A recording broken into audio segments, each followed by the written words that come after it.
అలాగే రౌడీజం చాలామంది మనకి ఈ సందర్భంగా నాకు మన నాయకులందరూ కూడా తెలియజేస్తాను, ముఖ్యంగా కొద్దిమందికి అది మీకు అర్థమవుతుంటుంది నేను ఎవరి గురించి మాట్లాడతాను. రౌడీజం దయచేసి మీరు నమ్మకండి. ముఖ్యంగా మన నాయకులు కొద్దిమంది చెప్తున్నాను, దయచేసి రౌడీజాన్ని నమ్మకండి. మెత్తగా ఉన్న నాయకుల మీద, ఏం మాట్లాడిన నాయకుల మీద మీరు వచ్చి మాట్లాడాలి కానీ తిట్టడాలు కానీ చేస్తే నాకు ఆ భయాలు లేవు. మీరు అది గుర్తుపెట్టుకోండి. వైసీపీ లాంటి ఒక గుండా పార్టీని ఎదుర్కొని వచ్చిన వాడిని మీరు నన్ను బెదిరించగలరా? మీరు ఆలోచించండి. కొంచెం లోతుగా మీరు అధ్యయనం చేయాలి దాన్ని.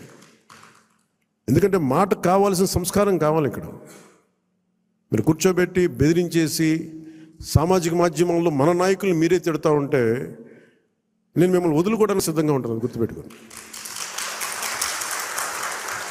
అది మీరు నాకు ఎంత లాయలిస్టులు వ్యక్తిగతంగా అయినప్పటికీ కూడా, మీరు నా కమిటెడ్ లాయలిస్టులు అయినప్పటికీ కూడా, ప్రజాస్వామ్యానికి విఘాతం కలిగించిన, రౌడిజం చేసిన నేను వదులుకోవడానికి సిద్ధంగా ఉంటాను. దయచేసి దీన్ని మీరు మంచి మనసుతో అర్థం చేసుకోండి. అది నేను మాట్లాడినప్పుడు ఎందుకు చాలా తీవ్రంగా ఉంటుంది, చాలా గట్టిగా మాట్లాడతాను. దయచేసి దీన్ని మీరు లోతుగా తీసుకొని, ముఖ్యంగా మహిళా నాయకురాలను ఎవరన్నా సరే సామాజిక మాధ్యమాల్లో కించపరిచిన ఒక మాట అన్నా అజయ్ గారికి కూడా చెప్తా ఉన్నాను ఈ సందర్భంగా, చాలా ఫర్మ్ యాక్షన్ తీసుకోండి సార్. నేను ఈరోజు అందరి ముందు చెప్తున్నాను, you have all the right. చాలా ఫర్మ్గా చెప్పాను. మనందరినీ మనం సంస్కరించాలి అనుకున్నప్పుడు మనమే సంస్కారహీనంగా మాట్లాడితే ఎట్లా?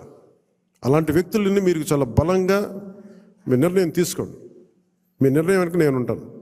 అవకాశం ఇవ్వండి మారటానికి.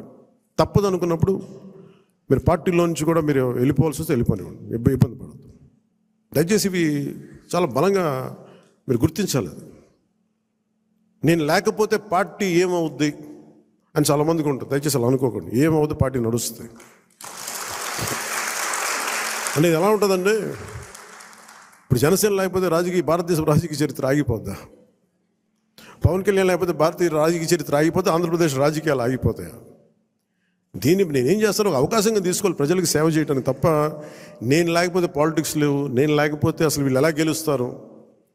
కాలం చాలా చాలా గొప్పది. ఇలా విర్రవీగిన వాళ్ళకి 11 సీట్లతో పరిమితం చేసిన వాళ్ళకే అంతుంటే మరి అలా మనలో ఉండి భయపెట్టేవాళ్ళు కానీ భయభ్రాంతులు చేసేవాళ్ళు, రౌడిజం చేసేవాళ్ళు మీరెంతో కూడా ఆలోచించాం. ఇంకా నేను చాలా తెగించి వచ్చాను. ఒక పార్టీ నేను నడుపుతున్నానంటే చాలా చాలా తెగించుంటే తప్ప ఒక పార్టీని నడపలేను. నేను కమిటెడ్గా ఉన్నానంటే నా వెనక ప్రతిరోజు చెప్తాను, సరదాగా చెప్పను. నేను 24 గంటలు బతకడానికి నేను ఉంటాను, అంతకుమించి నా దగ్గర భవిష్యత్తు కూడా పెద్ద ఆలోచించాను. నేను అలా అంత బలంగా నేను ఉండబట్టే ఈ రోజున జనసేన ఆంధ్రప్రదేశ్ 5 కోట్ల మంది ప్రజలకి భూతం అవ్వడమే కాకుండా ఎన్డీఏ కూడా బలం అయిపోయింది, మనం గెలిచిన అన్ని సీట్లు. సో ఇలాంటి నాకు దయచేసి క్రమశిక్షణ రాహిత్యంతో దయచేసి నాకు తలపోట్లు తీసుకురాకండి.